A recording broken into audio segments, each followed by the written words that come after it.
These clowns out here was gonna go out there and make videos. I just wanna go home. I just wanna be home. Mase, say names. Yeah, security crying behind the car. Damn. People look at me as being bad boy security. Yeah, this blanket. You're like, what? Oh, Gene Deal was crying for the blanket. Gene Deal was this, that, and the Gene Deal was this, that, and the third. But he there for security. What you think I'm gonna be doing when you doing all that to Gene Deal? I bet you really don't wanna know.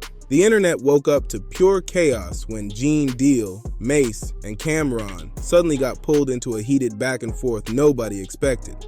What started as jokes on a mic quickly flipped into something way more serious, way more personal, and uncomfortable for everyone watching. This wasn't playful banter or throwback humor at all. It felt raw, emotional, and heavy with unresolved tension under the surface. You wanna say something, Mase? Tell us why you didn't go. Mase, why you didn't go to the party? Mase, why you didn't go to the party? The party? Because I was in a hotel with Brandy. Why you didn't go? Brandy told you told me that Brandy told you, let's go to the party. Why you didn't go to the party? I didn't go to the party because all y'all seem like snakes. And I'm not going to be... So Mase, who told you? Mase, didn't I tell you? Listen to him, Mase. Did I tell? Let's keep it 100. When you was riding around, Let me answer. Go ahead. Let me answer the question. You guys was the security. If somebody shot the biggest rapper in the world, why y'all didn't shoot back? Y'all had guns? Mase, let me ask you something. I'm gonna get to that. Mase, one question. When you was riding around Cali with Stevie J, didn't I pull you to the side and say, what the fuck is you doing in a drop top Benz riding around with Stevie J around Cali? Did I say that to you? Mase? Everything kicked off when Mase and Camron were on their show, chopping it up and cracking jokes like they always do. But this time, they crossed into different territory. They joked about the night the notorious B.I.G. was murdered, a moment that still weighs heavy in hip-hop culture. I was actually in a hotel with a young lady.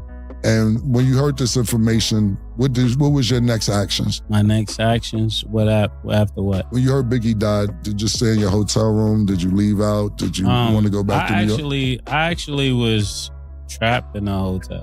Now I want to ask the question. What do you mean trapped? It was about probably like 70 or so bloods in the hallway. I couldn't even leave my room. How'd you get out? One of the guys. Why would it be 70 bloods in your hallway after Biggie Smalls died? Actually, after Big got killed, they was probably looking for more bad boy artists.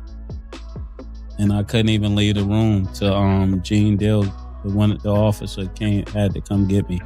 They took shots at Gene Deal, questioning why he didn't react violently that night. To them, it sounded like edgy humor. To a lot of listeners, it came off reckless, disrespectful, and way out of bounds. And let's be clear, Gene Deal isn't just some random name. In hip-hop history, Gene was Biggie's close friend and longtime security, someone who lived through that night, survived it, and carried that weight. Haters who went out there and they started running off by their mouth, trying to make airways and trying to make a show. Here go a grown-ass man, Mase and Camron, made suggestions to bad boy security. These clowns out here was gonna go out there and make videos. When you do stuff like that, you gotta know right now that people look at me as being bad boy security. You gotta be clear. As soon as that drop, you got 5 or 6 out there. Oh, Gene Deal was crying for the blanket. Gene Deal was this, that, and the Gene Deal was this, that, and the third. And the next part of his message was deeply disturbing. You already know, Mase. When you doing all that stuff to Gene Deal, what do Gene Deal supposed to be doing while you doing all that? I bet you really don't want to know. What you think I'm going to be doing when you doing all that to Gene Deal? They can play if they want to, but if they know what I know, they better find somebody else to play with. I never had to tell Big them keep it a buck. I never had to tell Big them I told Big to his face, if you go to this party tonight, one of y'all gonna die. Some people gonna die if you go to this party tonight. So once those clips went viral, it didn't take long for the internet to start tagging Gene, blowing up his messages, and waiting to see how he'd react. And trust, Gene did not laugh it off.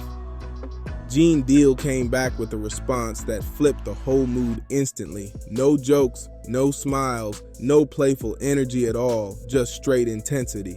Trying to divert that whole conversation and make it seem like, so Gene, why you didn't shoot?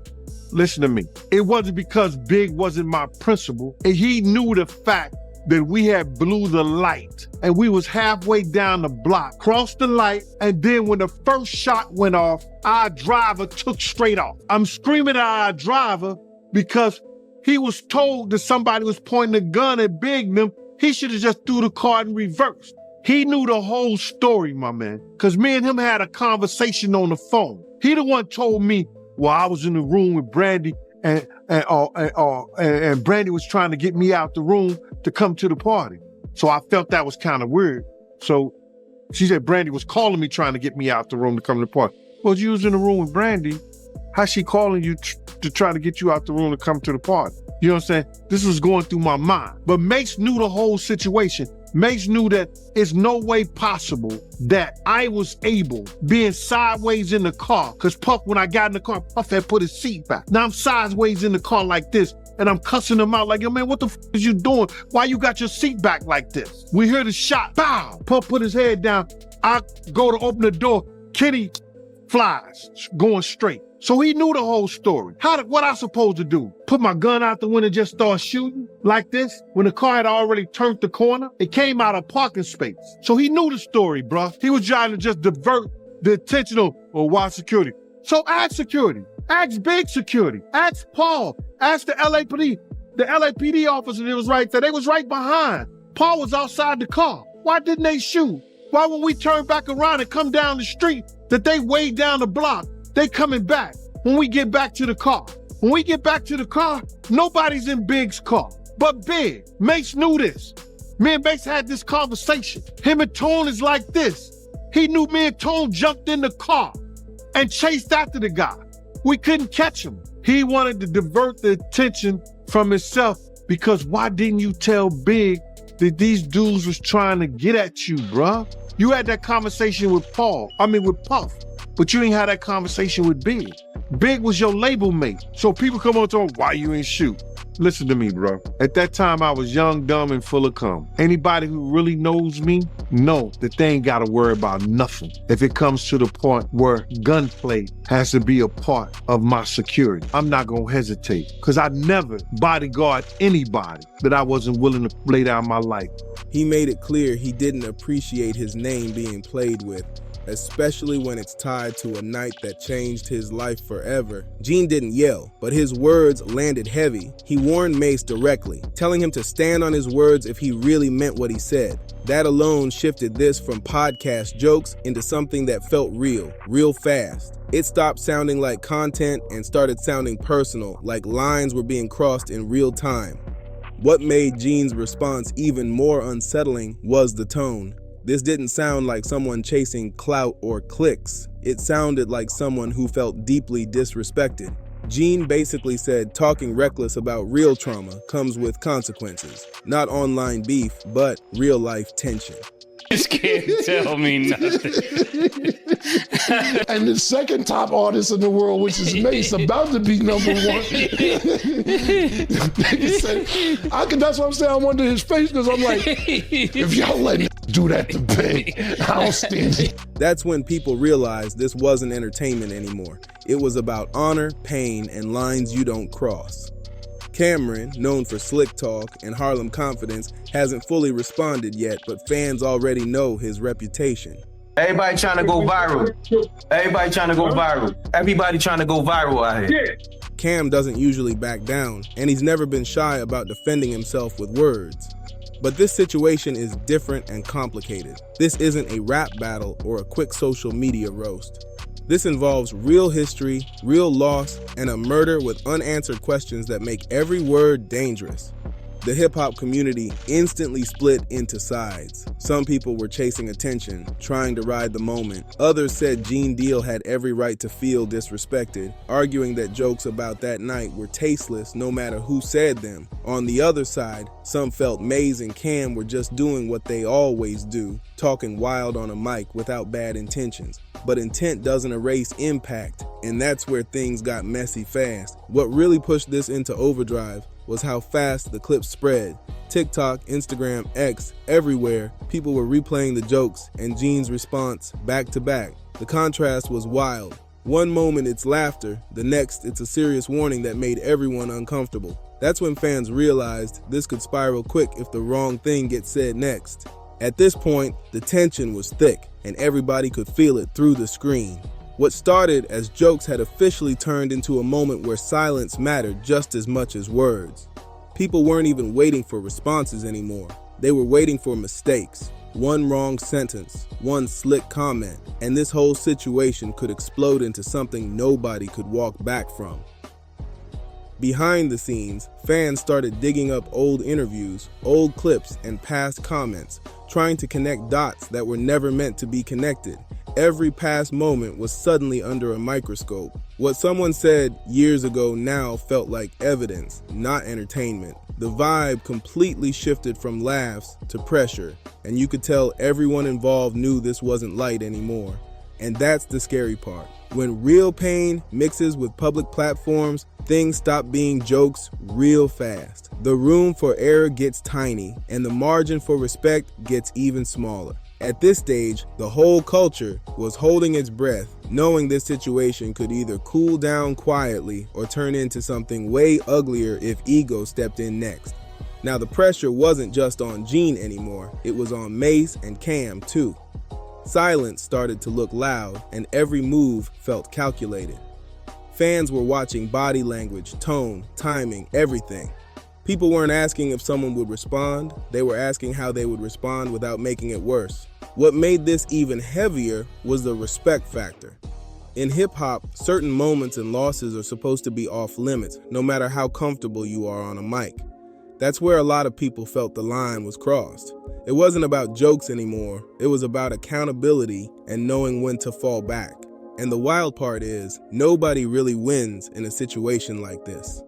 One side feels disrespected, the other feels misunderstood, and the audience just keeps pushing it forward. The energy shifted from entertainment to tension, and you could feel that this was one of those moments where pride and restraint were about to clash head on. And let's not ignore the timing here, because that matters a lot. Hip-hop is already in a sensitive space when it comes to legacy, respect, and accountability. People are re-examining old stories, old jokes, and old behavior like never before. So when a moment like this pops off, it hits way harder than it would have years ago. Gene Deal's message tapped into a bigger conversation about who gets to joke about what and at what cost. Right now, nobody really knows how this ends. Will Mase respond directly? Will Camron jump back in with jokes, switch up the tone, or let this cool down before it turns into something uglier? That part is still wide open. But one thing is clear, Gene Deal made it known he's not the one to play with, especially when it comes to Biggie's name.